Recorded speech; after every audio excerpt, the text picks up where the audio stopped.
کہ سرور کائنات کے جسد مطہر کے اندر معجزات کو لکھا گیا ہے کہ وہ آخری نبی آئیں گے، ان میں کچھ صفات ہوں گی، ایسی صفات ہوں گی جو کسی اور میں نہیں تھی۔ جتنے معجزات اللہ نے سارے انبیاء کو دیے ہیں اس سے زیادہ معجزات سرور کائنات کو عطا کیے ہیں، اور ان معجزات سے پتہ چلے گا کہ یہ اللہ کے بھیجے ہوئے رسول ہیں۔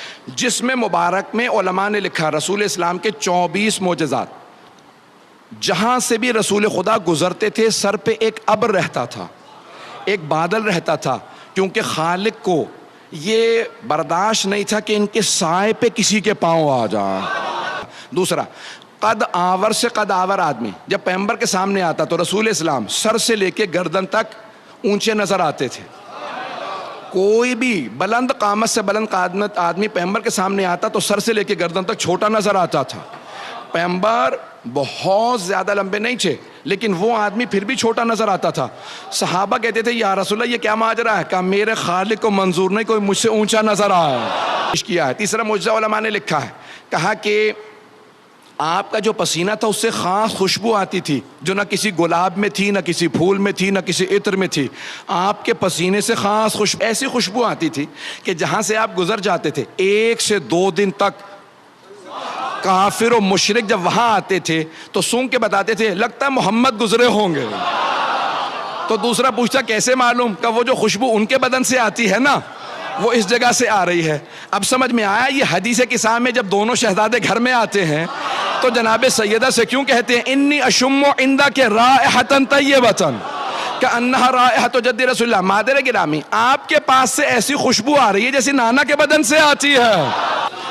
کہ جسد مطہر سے خوشبو آتی تھی۔ ایک اور کہ جب راستے پہ چلتے تھے تو بعض اوقات کچے پہ چلتے تھے، گارے پہ، ریت پہ، مٹی پہ چلتے تھے، قدموں کے نشان نہیں بنتے تھے، اور بعض اوقات چٹانوں پہ پاؤں رکھتے جاتے تھے، نشان بنتے جاتے تھے۔ اب سمجھ میں آیا یہ قدم گاہ کے نشان کیوں ہیں؟ صحابہ نے سوال کیا یا رسول اللہ بعض اوقات ہمیں لگتا ہے کہ آپ مٹی پہ نہیں چل رہے ہیں، اس سے اوپر چل رہے ہیں، آپ کے نشان نہیں بنتے، اور چٹانوں پہ نشان بنتے چلے جاتے ہیں بعض اوقات، یہ کیا وجہ ہے؟ کہا میں اختیار رکھتا ہوں جہاں چاہوں میرے قدموں کے آثار باقی رہیں۔ ارے جسے قدموں کے آثار پہ اختیار ہو کیا دلوں پہ اختیار نہیں ہوگا؟ تو کہا کہ اور کیا معجزات ہیں؟ کہ جناب سرور کائنات کی پیشانی سے خاص نور نکلتا رہتا تھا، خاص نور نکلتا تھا پیشانی سے، کہ یہاں تک کہ امہات المؤمنین کہتی ہیں دن میں اگر سوئی کھو جاتی تھی تو ہم رات کا انتظار کرتے تھے۔ تو صحابہ نے کہا کہ مادر گرامی اب رات کا انتظار کیوں کرتی تھی؟ رات میں تو اور زیادہ تاریکی ہو جاتی ہے۔ کہ نہیں، رات میں پیغمبر گھر تشریف لاتے تھے اور ان کی پیشانی کا نور اتنا زیادہ ہوتا تھا کہ دن کے چراغ میں جو سوئی نہیں ملتی تھی پیغمبر کی پیشانی کے نور میں رات میں مل جاتی تھی۔ میں امت کے سارے بیٹوں سے کہوں گا ملاؤں کی نہ ماننا، ماں کی بات مان لینا۔ امہات المومنین نے کہا محمد ہم جیسے نہیں ہیں۔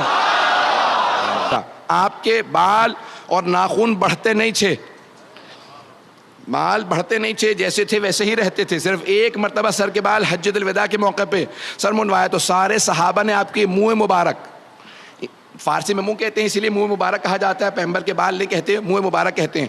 تو صحابہ کرام نے سارے کے سارے پیغمبر اسلام کے مبارک آپس میں تقسیم کر لیے، اور وہ فرماتے تھے ہم ہاتھوں پہ رکھ کے جب دعا مانگتے تھے دعا قبول ہوتی تھی۔ ماننے پہ آتے ہیں تو منہ کو مان لیتے ہیں، بال کو مان لیتے ہیں، اور نہیں ماننے پہ آتے تو آل کو نہیں مانتے۔ ایزان گرامی اب تو منہ مبارک پیغمبر اسلام کے ناخن نہیں بڑھتے تھے، جب سفر کرتے ناخن کاٹتے نہیں تھے۔ پوچھا کیوں؟ کہ ایسا نہ ہو کہ کاٹ کے پھینکے لوگوں کے پاؤں آئیں۔ رکھیے گا یہ معجزات ہے پیغمبر کے، عام نہیں ہے پیغمبر اسلام کی ہستی۔ تو آپ کے منہ مبارک، آپ کے ناخن، یہاں تک لکھا ہے کہ سرور کائنات جب وضو کرتے تھے تو صحابہ وضو کا پانی بہنے نہیں دیتے تھے، یہاں تک کہ خود شیخ مرتضیٰ مطہری نے بھی لکھا، بڑے بڑے علماء نے لکھا، صحابہ کرام فوراً ظرف لے کے آتے، برتن لے آتے، تب پیغمبر کے وضو کا پانی گرنے نہ دینا۔ جب پیغمبر وضو کر رہے ہوتے تھے تو وہ فوراً ظرف نیچے رکھ دیتے، یہ پیغمبر کے بدن سے مس ہوا پانی ہے، لے جانا، بیماروں کو پلانا، شفا مل جائے گی۔ تو صحابہ کرام تبرکاً پیغمبر کے بدن سے مس ہوا پانی لے جاتے تھے، تبرکاً۔ تبرک کے منکروں کو بتا دیجئے صحابہ تبرک کو مانتے تھے۔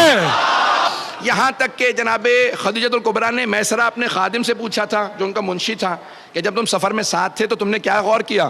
کہا بی بی جب رات کو خیمے نصب کر دیے جاتے تھے سب لوگ زمین پہ اپنے بسترے لگا کے سو جاتے تھے، تو جب بھی کوئی خیمے میں آتا تو اشارہ کر کے بتا دیتا تھا یہ محمد سو رہا ہے۔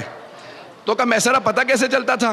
کہا بی بی سارے کے سارے افراد جب سو جاتے تھے تو رات کی تاریکی تھی تو پتہ نہیں چلتا تھا کون کون ہے، لیکن جب محمد مصطفیٰ سوتے تھے نا تو پورے بدن کو ڈھانپ لیتے تھے کالی چادر سے، پھر بھی ہم دیکھ کے بتاتے تھے یہ محمد سو رہے ہیں۔